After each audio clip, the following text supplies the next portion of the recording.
Sedra of Ekev. It's fascinating. Ekev means heel. V'haya Ekev tishmu'un. Says Rashi, what does Ekev mean? It will be if you heal and listen to me.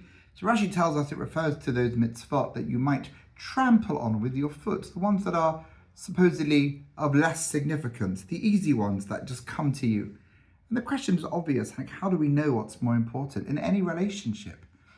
If you're being asked to do something by someone who cares and loves you, do we really rank those requests with a hierarchy? I mean, we could argue that ones that take more of an investment, maybe a financial investment or time investment or mental load investment, we could maybe rank them. Obviously, life's always going to have a greater priority over other things. But really, if we strip all those things back, it's still a request from someone that cares and loves you to do or not do something that ultimately will enhance or ruin your relationship. So what's Rashi talking about? So where do we get this concept that there's a hierarchy in our mitzvah performance? Well, you could argue that there's a hierarchy in terms of consequence.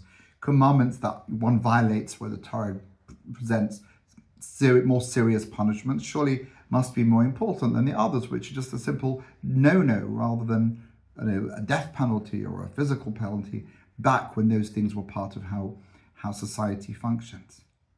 But it could also be the way we look at it. And often we look at things as being more important relative to the way we look at the world, to our own understanding. And what the rabbis are suggesting here is that it's actually a fault to do such things. The Torah doesn't suggest hierarchies. The Torah doesn't suggest, if you've got to make a choice between doing this or doing that, then maybe you should be doing this. Judaism is presented and it's unfolded in the Torah's journey up to now. Moshe, in his farewell speech, is suggesting to them not to make that error.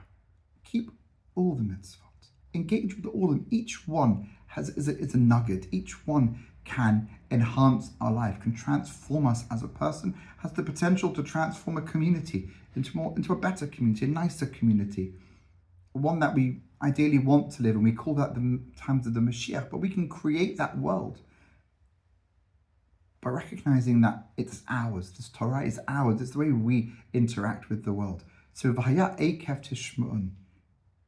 Yes, we've got to keep the ones that we might think are less important, but fundamentally, the Torah is for all of us. All the rules are there.